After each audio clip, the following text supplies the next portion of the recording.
Very good. For the next one now, I'll be talking about politics, and please stay with us until the end of the show. My name is Victor Lo.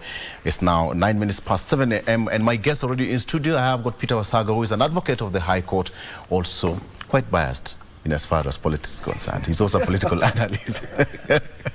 Okay, good morning. Good morning, good morning. Pesalindo Magunga, if you know what I'm talking about. That is a very, very good thing. We'll just wait to see. I just said good morning. If I talk about, if you didn't hear what I said, I asked him good morning. You only heard about Pesa, right? All right. Good to see you. It's been a while. Thank you so much, Adlo. Great. Daktari is an economist by profession. Daktari, it's been a while, and I believe that you are doing great. Thank you so much, Olo. Have a good morning. I've been away, but I'm back. Yes. And we shall discuss things to do while I was away, what really happened. How is Kenya doing? Kenya is progressing well, politically, but economically it is not doing very well. Why?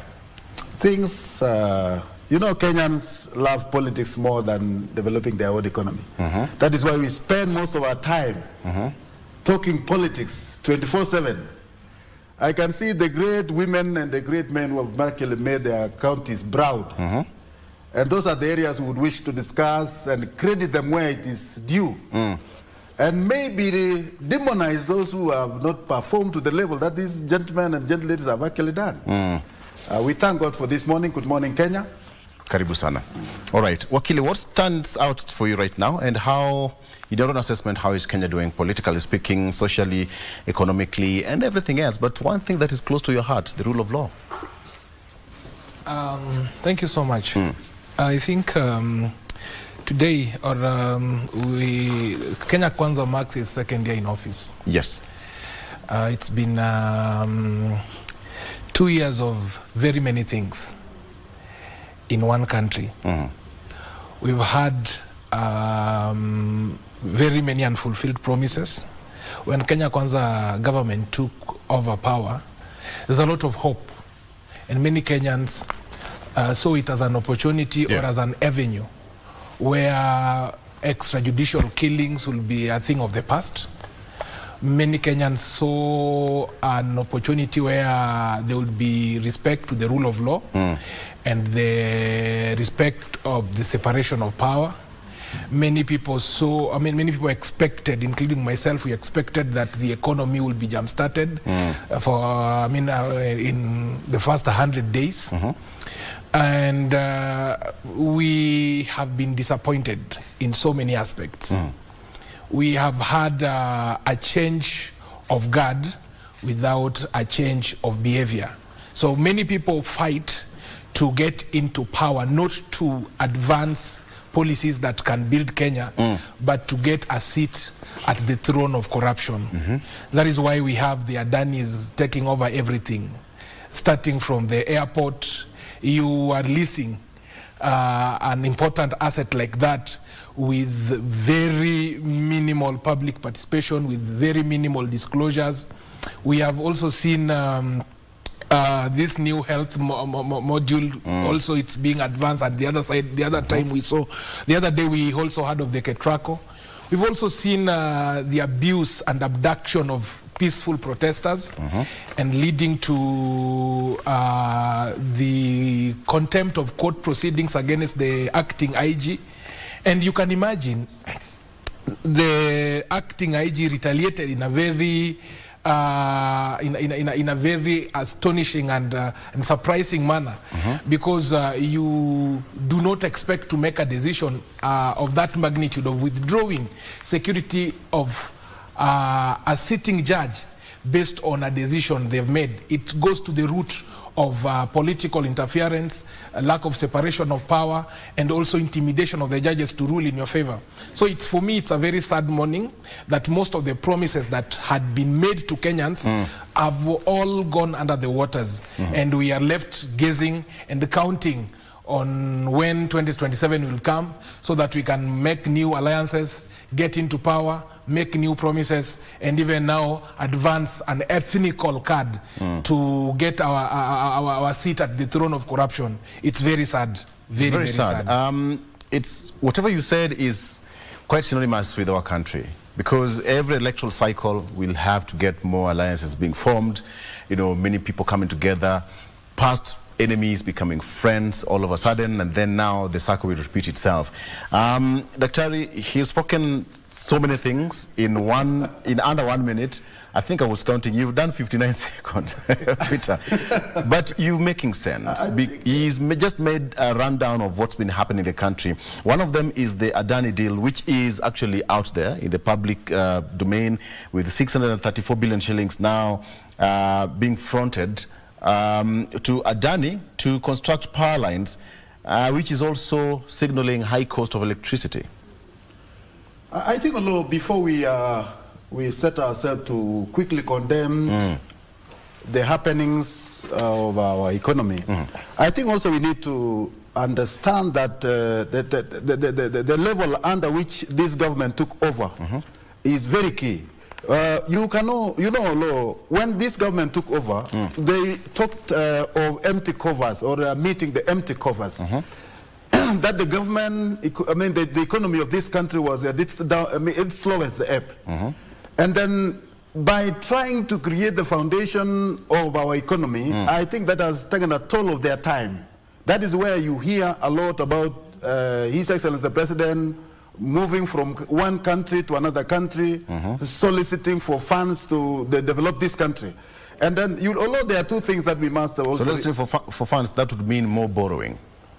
You all know, Olo, and you are a Kenyan like me. The other day, when this government, the parliament actually passed a budget, the financial bill of 2024, it was rejected. It was rejected completely, and then it was a budget that was to fund the projects that were earmarked for the development of this nation. Now, where else would you think the government would get the money apart from borrowing? I mean, Kenyans, we must be very much realistic, and we must be up to the point that while we rejected the financial bill that was raised by this government, the only alternative, I mean the only alternative that was there now is the borrowing, either to borrow internally or domestically or to borrow internationally.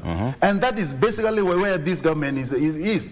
And at the last time when we had a show, I told you that the only thing that the parliament, the current parliament should do is to raise the debt ceiling from 10 trillion to even 20 trillion to allow this government to borrow. From 10 to 20 trillion? No, what I'm telling you, if we rejected our own financial bill of 2024, which had actually earmarked all the possible development avenues to be funded with the same money. Now the same money is not available because the financial bill was rejected. Now where else would you expect this government to get the money? That is basically what we need to know as Kenyans. Number two, as an economist. And as an economist. Number two, when we talk about this issue of Adani, I think we have over-exaggerated. The only mistake that I find in Adani's approach is that the whole thing has been kept secret. This is a strategic investment of national magnitude, of national importance. And Kenyans were supposed to be aware of every step of this transaction, every step of this agreement. So the issue that I'm against it is the process. Kenyans were kept in the dark. And then at the end of the whole tunnel, we are being told that, you see, this is what has been happening behind the scene. And that is why I'm telling you, I appreciate Kenyans because a dictator will never rule this country again. Why? It is because Kenyans are informed. And when they mean, they say no. When they say yes, they say yes. So I believe it is a high time for our country and the leadership to know that Kenyans are awake and they are up to, they are informed about their own affairs. So they should be consulted. Things have to be brought to the surface. Things have to be on the table. Whatever discussion that is being made by the government and the leadership, it has to be on the table. On the baseline, so what is your opinion about the Adani deal? The Adani deal is, to me, it is the worst thing that this country can adopt. Why? It's because I have observed, in fact, since the issue of Adani came up, I have tried to dig into this Adani and his investments.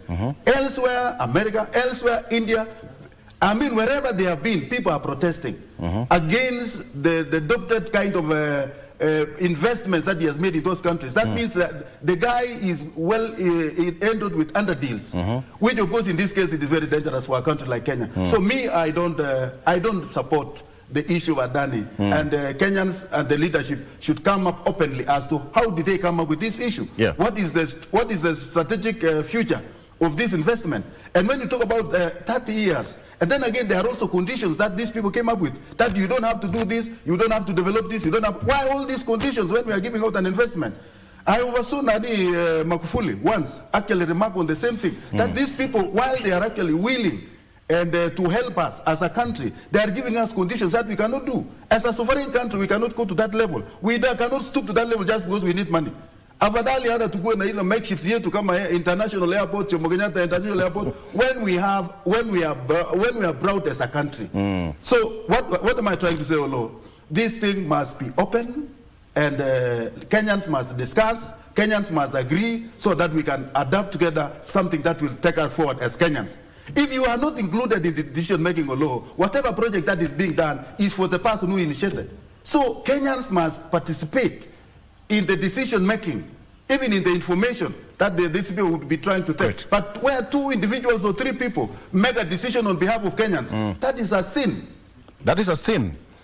Let me take you through the, not even before the front page. A quick look at the traffic. Gentlemen, you are not caught on traffic.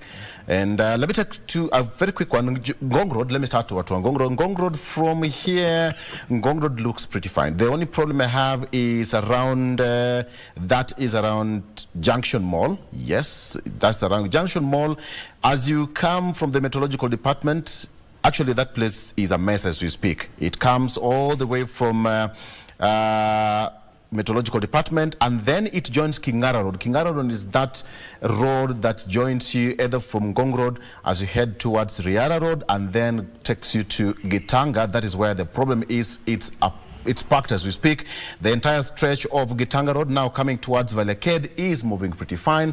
And also we have, as you come towards Yaya Center, looking pretty fine until you get to around the entire stretch of Agwin-Skodek actually is moving pretty fine. So you'll only find a bit of some traffic as you get to around DOD there. Then Valley Road, they're heading to the CBD, moving pretty fine, and ultimately into the CBD. So if you're using Gitanga Road and Agwin-Skodek as you come into the CBD, kila kitu iko sawa. Now, what about Thika Road? This is where the usual culprit is. I don't know whether Mzee Kibaki is happy wherever he is or he is not, but Thika Road is always a mess. Now, it starts all the way from around, this is Pangani Interchange. Now, as we speak, it's also stretching all the way, both the highway and the service lane. It goes past, this is KC University, until Outer Ring. So if you are using Thika Road to get into the CBD, the only thing I can ask of you is to be patient. Just be patient. Get some enough fuel if you have got some popcorn, if you don't have some popcorn in your car, or just exercise some level of patience here. Juja Road, Watua Islando, good morning. Juja Road, I can see it's also moving not so bad today. Also getting fine. So yes, that is where it is today. Okay, so Wakili, you've heard what Dr. has said. Yes. The Adani deal is not so happy about the Adani deal. One, he's talking about the level of disclosure that is shrouded in secrecy. According to him, what is your opinion and what's your decision or your thinking?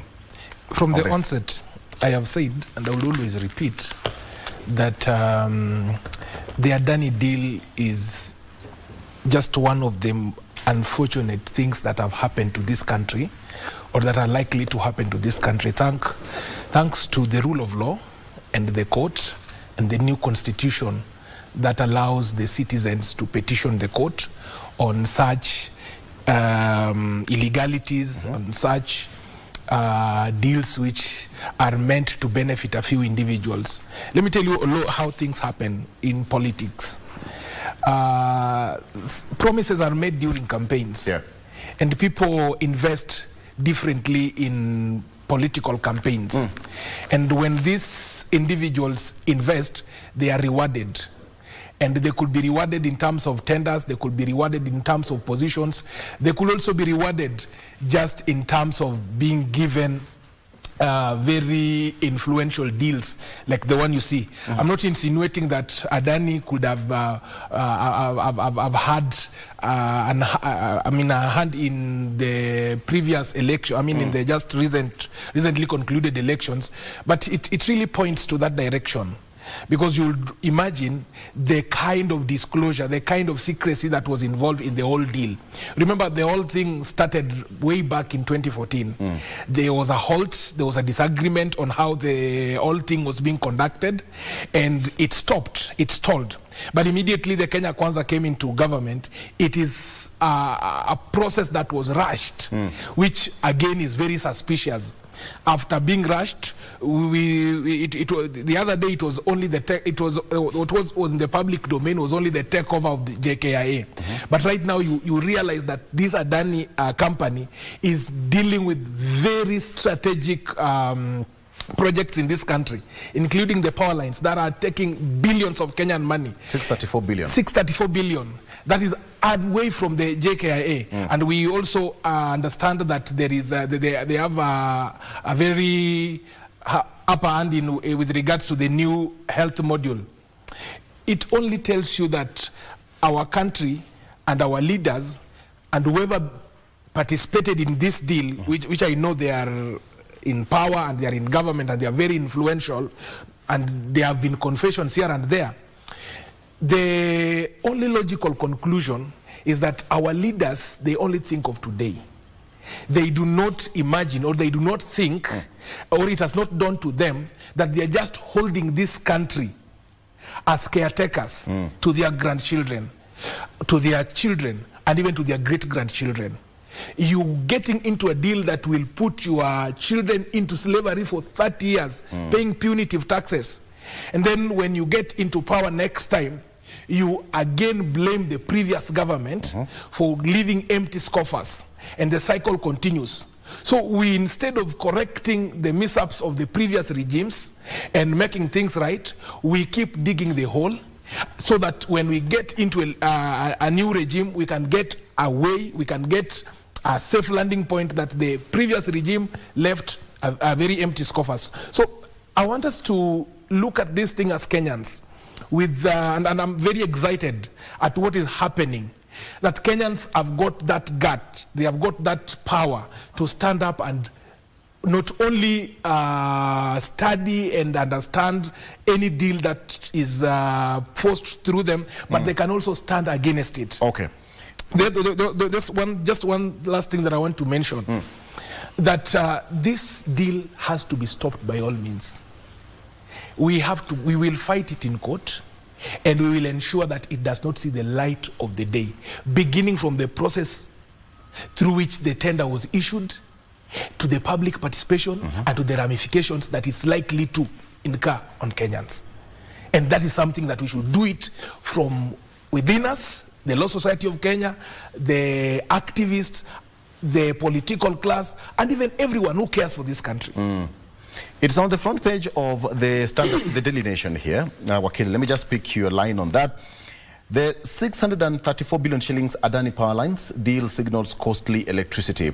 And now India's Adani Group will seek 634.7 billion shillings from Kenyans over the next 30 years for building high-voltage power transmission lines, setting the stage for an increase in electricity prices. The conglomerate, through its subsidiary Adani Energy Solutions Limited and a unit of the African Development Bank, have been awarded a public-private partnership, that is PPP, concession to build the power transmission lines at a cost of 167 billion shillings. And it will spend 95 billion shillings on capital expenditure, and expects on capital expenditure, and also expects to generate revenues of around 634 billion shillings in the next 34 years. Now, next 34 years would mean 2054. Daktari, utakuwa wapi? I think God willing, God willing, or God not willing, we shall still be there. 2054. I think... yes, so this expenditure includes other expenses like debt, salaries, and maintenance costs.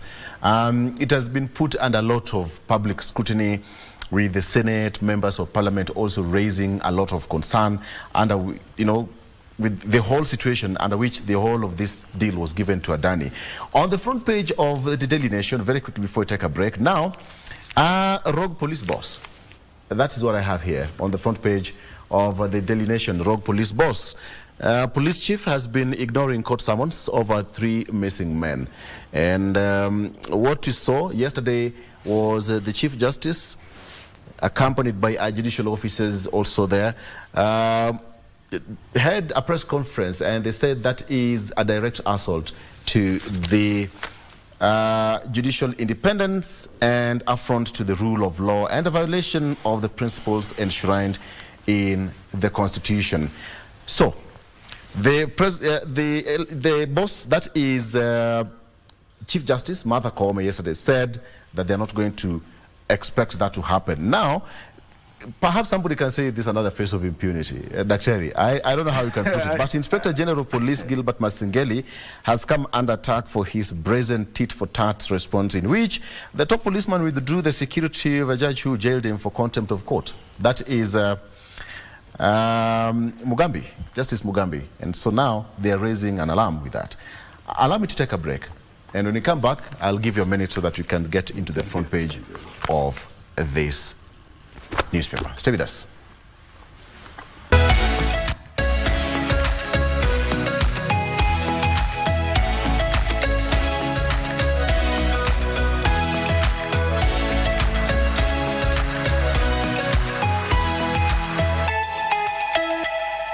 Sure. We are taking coffee.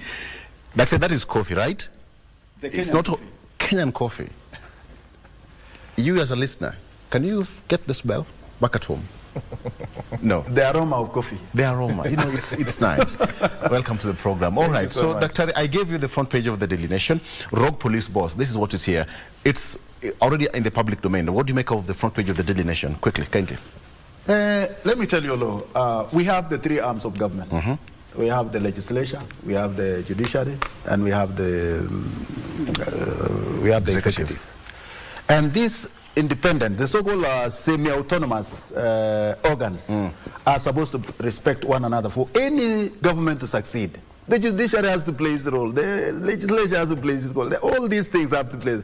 So when you deny the judiciary to execute their powers, that they are well endowed with the Constitution, it means you are breaking the government. You are disobeying the Constitution of the land. Now, when the executive, because this guy, IG, is the person who is executing the law, if they are the one breaking the law, who else among the Kenyan citizens will respect the law? And then again, going to the extent of showing the power that they have or endowed in them by denying the church who executed the whole issue, the security, which is they are also entitled for by the law. That means you are breaking the law and breaking it and breaking it. So this thing should not be allowed the law, because it will bring impunity among the Kenyan people. And if you are the executive and you are supposed to set an example, a role model of obedient citizenship or citizen, you must this guy should have abided by the law. You are supposed to have you are supposed to have gone to answer those simple mistakes. Where are the guys who were lost? They were the court was just asking the guys who disappeared, whether they were abducted, whether they disappeared on their own. That is the simple thing they wanted to know. And you were not available to tell the court what really happened. Court is arbitrator. The mothers and the fathers of these great people who were lost are feeling, they are crying. They want the answer from the court. The arbitrator of our cases. And then you are not ready to go and answer when you are the executive arm to execute a law. Our law, this is the impunity of the highest order that Kenyans should not allow. This is not the first time this is happening, Wakili. We've seen some top government officials defying court orders and summons to appear before court, even in the past regimes, we've seen. But I would imagine, again, I'm afraid to use this word, the common mwananchi. I don't know how common is that common mwananchi, but I would imagine if somebody not in the position of influence fails to appear in court, your guess is as good as mine as to what would happen to such a person. But From your point of view and professionalism, what's the worst that would have happened to acting IG Masengeli had he appeared before the judge on the first summon? Thank you so much. I think we would even have discussed it, what worse would happen to him now that he has decided or chosen to disobey the court order. Which is let's begin from where it was. I'm saying, let me do the reverse. But then let's begin it from where you just stopped. It's very interesting that we are talking about three individuals, three Kenyans, who are protected by the bills, the Bill of Rights in the Constitution of Kenya. They have been missing. They were allegedly abducted. Let me use the word allegedly because it's not yet ascertained where they are, whether they were arrested or abducted, while exercising their rights under the Constitution, right to demonstrate, right to picket. If they broke the law, it was very practical and very proper to apprehend them. But when you arrest them, we go back to the Constitution. The Constitution, which is the grand norm, lays down the rights of an arrested person, the rights of an accused person, the rights of a convict. All these have been discussed in the Constitution. So one of such rights is the right to be produced in court within 24 hours upon being arrested.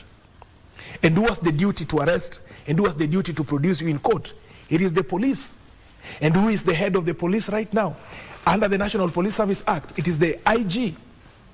And it is the IG who should reign on his juniors, because it is not him who did the arrest. But those who are directly under his command did the arrest. So if they did the arrest, the best thing is to go to court, and because already the law has been violated, he needs to go to court and explain the whereabouts of these individuals. If they are not in their custody, he should explain so that other measures could be taken to trace these guys. If a third party, because a third party could have been involved. We've had in the recent past where police, and even the court has made a ruling on that police use unmarked vehicle, they are not in uniform, and they conduct arrests. This is something that can be taken advantage of by any person, including your nemesis, to come and intimidate you. So what the IG ought to have done was to go and give an explanation. It doesn't matter. I've had this is one of the major problems that we encounter as a country, that we do not look at the law as it is.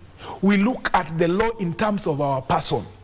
You've seen the members of parliament from Western region coming out guns blazing to protect Masengeli, who has violated the law.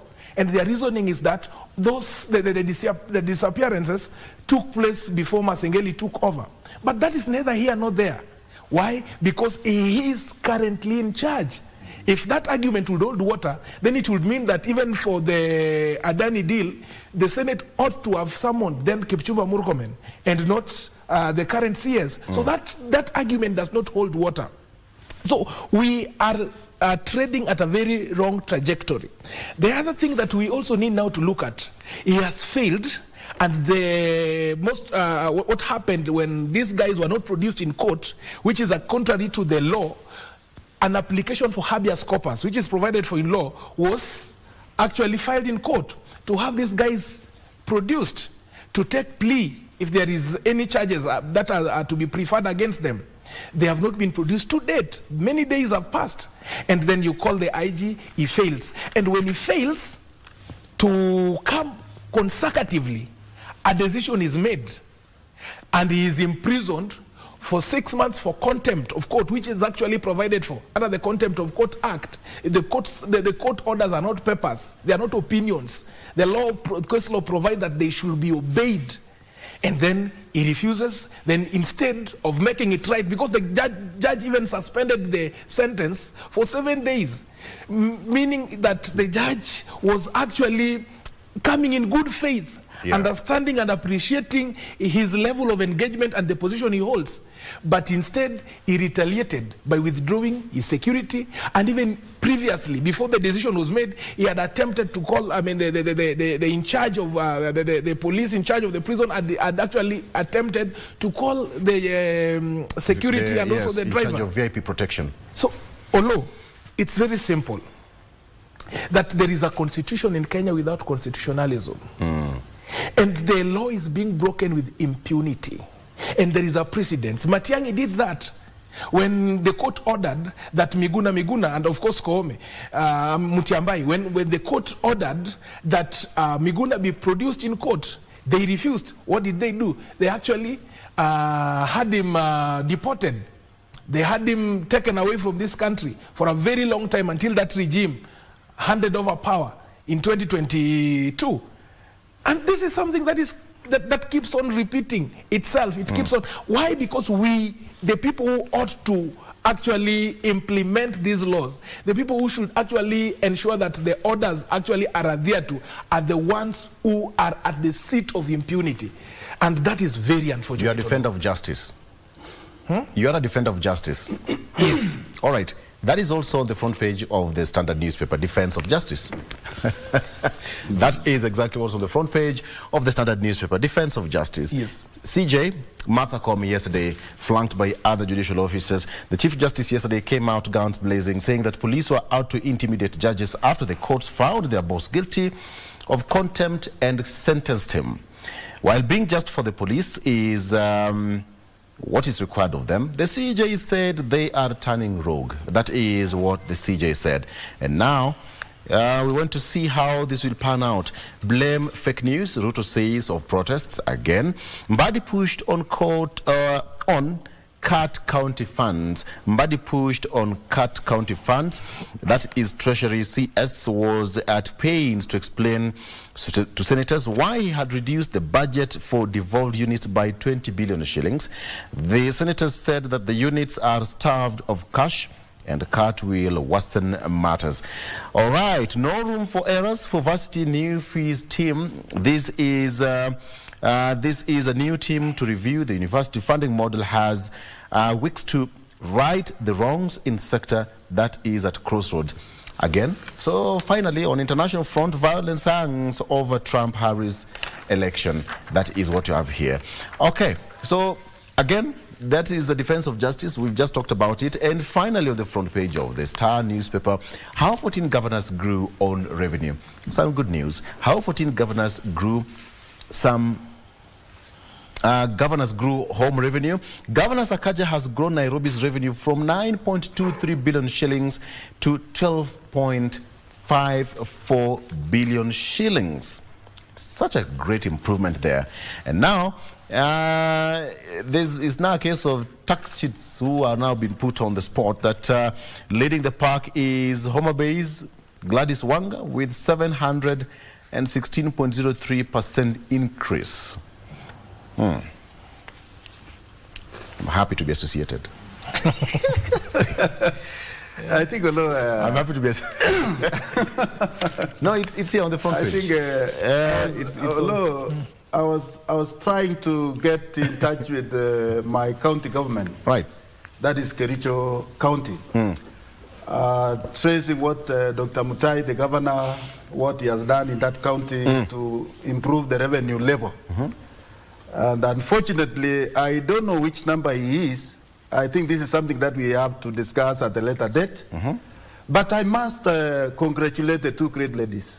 Away from these great men, the lady governor of Homa Bay, Gladys Wanga, right, and Kawira Mwangaza, despite of all the bad evils that is in her county, I think she has been able to raise the revenue. Yes. Actually, it's here. I salute Kawira. I salute Kawira Mwangaza for the record effort. Yeah, Kawira Mwangaza. Just a minute, Daktari. In the year 2022, the revenue collection stood at 385 million shillings. 385.39 million shillings. That is 2022. Yes. And in 2024, the figure stands at 961.93 million shillings. And she's one lady who's faced it all. I mean, we all know what she's going through. Kawera Mwangaza is a hero. Yeah. To me, she's been able to fight through all the upheavals set before her in her own county, in her own homeland. And also, this is a single lady who has fought her way. I understand in that environment of Meru, for them to have a lady at the level. I'm told the nominated MCA is a lady. One in the whole county. And now this is an exceptional governor who has made it. At the national level, we are now recognizing her as a lady who has made it to the level as far as the collection of revenue is concerned. Yeah. Kudos, Kawera. May God really bless you. Absolutely. And then Wanga. I don't know. There was some who were speculating about this big lady of if she will come in future to run for a deputy presidency. I think she is equal to the task. She's not only playing with politics, but she's playing with good governance at the county level. Kudos, Wanga. May God really bless you, because some of these things we must appreciate the law. And I feel so happy as a Kenyan. And then at this level, I can see what they have done. So there are majority who have not done it, although which it must be, we must ask ourselves, what can we do as a country? Because the country is grappling with financial support from elsewhere. Yet the governments are not performing. They are supposed to be collecting their own revenues. They cannot move without their own investment, their own collections. Now that those who are not collecting, they are relying on the national government to provide, to service them, to move them. And I'm almost suggesting that those counties which are not viable must be collapsed, and then come up with few counties who are able to move on their own, the viable counties. Those who are not liabilities in this country, those who are not making funds for themselves. Yeah. I think they should be liquidated. Let me ask you this question again. As an economist, there's that issue of on-source revenue collection by the counties. Well, most counties are saying that, you know, they're not able to get money from the exchequer, and that is why, you know, it slows down cases of salary payment and other service delivery in the counties. But when you see such counties are making progress in their own source revenue, what do you think are some of the catalysts? Although the government has been struggling to make the demands, actually, to meet the demands of the counties on time. Right. You see, the worst thing is that there are no timely payment or release of funds from the national government to the county governments. That has been undoing for some time. And of course, that is understandable. The government is troubling because, you know, it is the source of taxes. It is how much the government can collect the money within a particular time. You know, this government has been living on hand-to-mouth law. Whatever they get, they release. And that is why some counties actually misses to get their targets, because they are relying on the monies from elsewhere, the national government. But those who are actually getting money from their own inner sources, they have created their own avenues of creating money. That's what I'm asking. What do you think are some of the catalysts? Some of the reasons why they're making it in terms of raising their revenue in their counties? What they have done on the ground. You saw much of what is happening at the county level or law, it is not taxes as such. It is not like taxes the national government is actually taxing. These are service taxes. It means that these counties are not vibrant as far as the business is concerned. Because where these people are getting revenue is actually on the basis of services rendered by the county government at the county level. The mkokotenwalas, the shopkeepers, these are on daily basis. Okay. That means their economies are not vibrant. That is why they are not able to get their... Wakili, on-source revenue is one of the biggest issues for many counties, actually, because they'll say they don't have the capacity, either their sources of revenue collection in their respective counties is not matching up to their targets. But I just need to find out the reason as to why these counties are making it. Perhaps what are some of the reasons? Thank you so much, Olo. You have to examine this question in two aspects, or even three aspects. One is the revenue, and number two is the expenditure, and of course the measures that have been put in place to raise these revenues.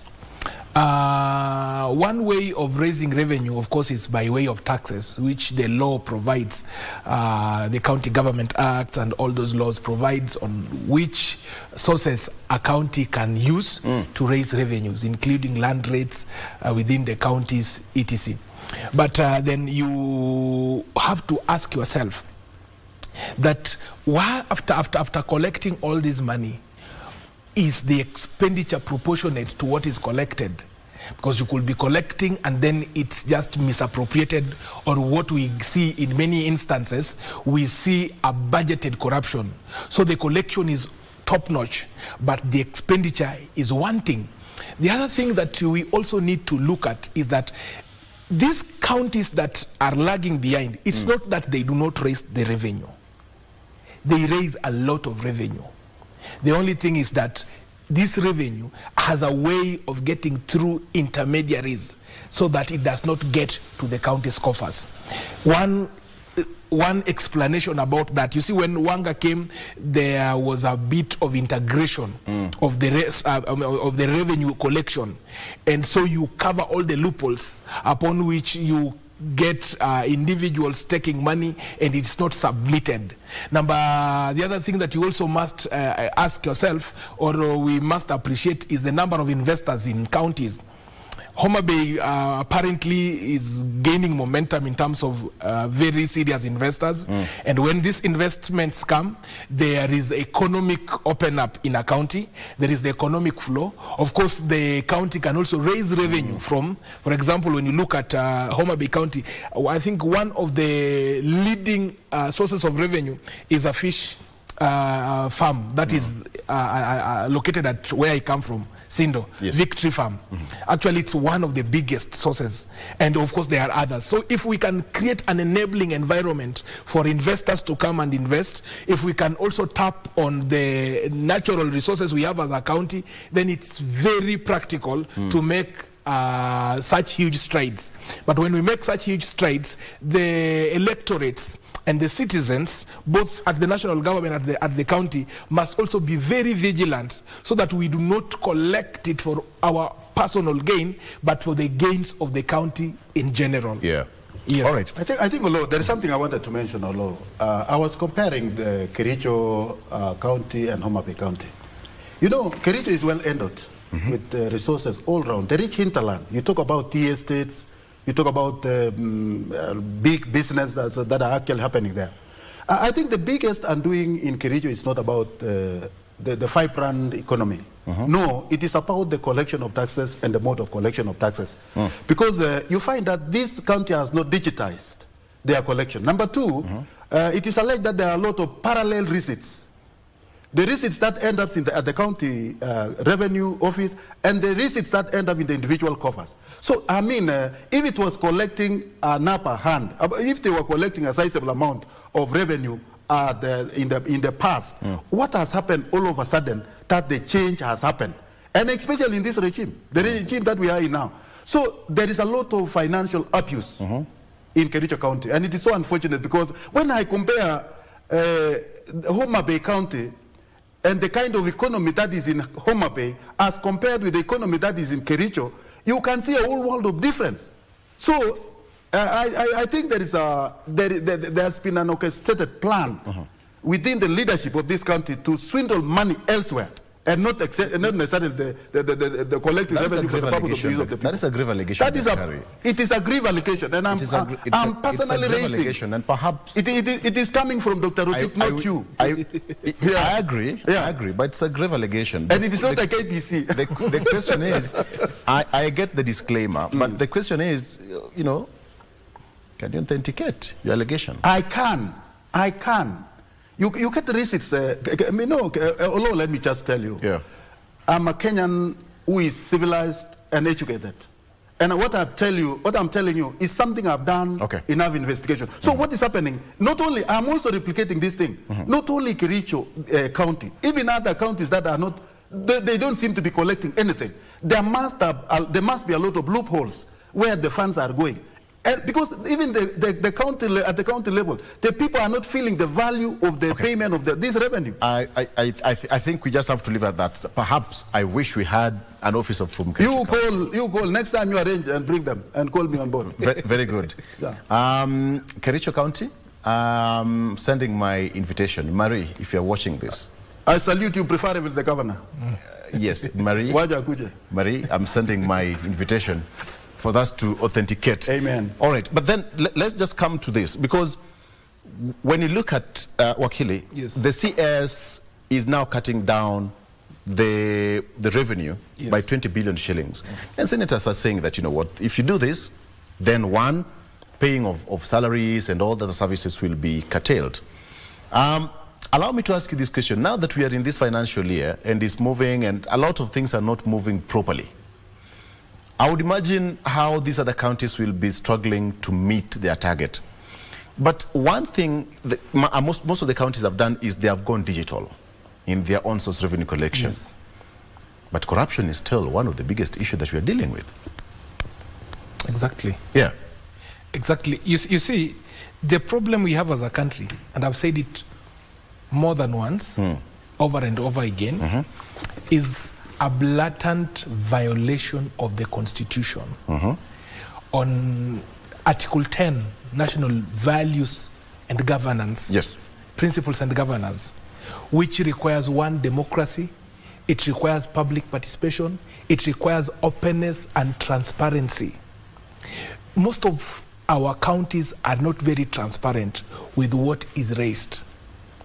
There has been a lot of, like what Dr. is saying, there have been not only in Kericho County, perhaps that is the case study here, but very many counties in the past have had a lot of money being lost by these duplicate receipts that are channeled to the bush. We've seen in the past where there are projects that are launched, they are not concluded. I think that if we got to the system whereby there is the continuity as the same being done in the United States of America, in Kenya and in most of our counties, we love to spend money without having to conclude a project, especially those projects that were initiated by the previous regimes in the county, because everyone wants to have their own legacies. But you realize that county funds have been spent in such very important initiatives. So we have a lot of money as counties. We also have the challenge of the money from the exchequer being submitted to the county. That is something that is very, very apparent. But then we cannot blame it entirely on the national government. Okay. Some of the blame must be apportioned to the counties. They must be innovative because these challenges will come in, year out. Another important thing is that, you see, the finance bill was rejected. The finance bill was rejected, one, because it had punitive taxes, which we Kenyans agree to date, that there were certain punitive taxes that were taxing production and etc. There was also lack of public participation. And then the 2023 finance bill was also, is also being contended in court.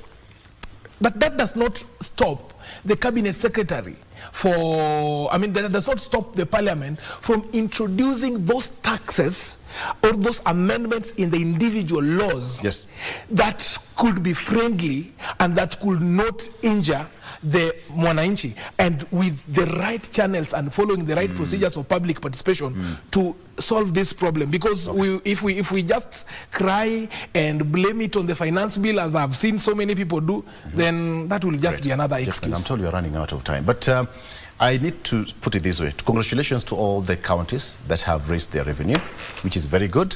It's not easy to do that in the kind of ecosystem that we are existing in right now in the country, and I believe in future, all these other counties, especially Meru County, this is very good. Very good. Meru County has made it from 385 million shillings in 2022 to 961.93 million shillings.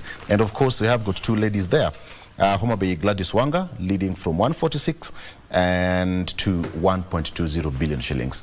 Good job to the counties who are doing well. All right, let's wrap it up. Thank you so much, Peter Wasaga, an advocate of the High Court. Asante sana for coming. And Dr. Joseph Rotich. Thank you so much. An economist by profession. Amen. But a lot of politics in the head and heart.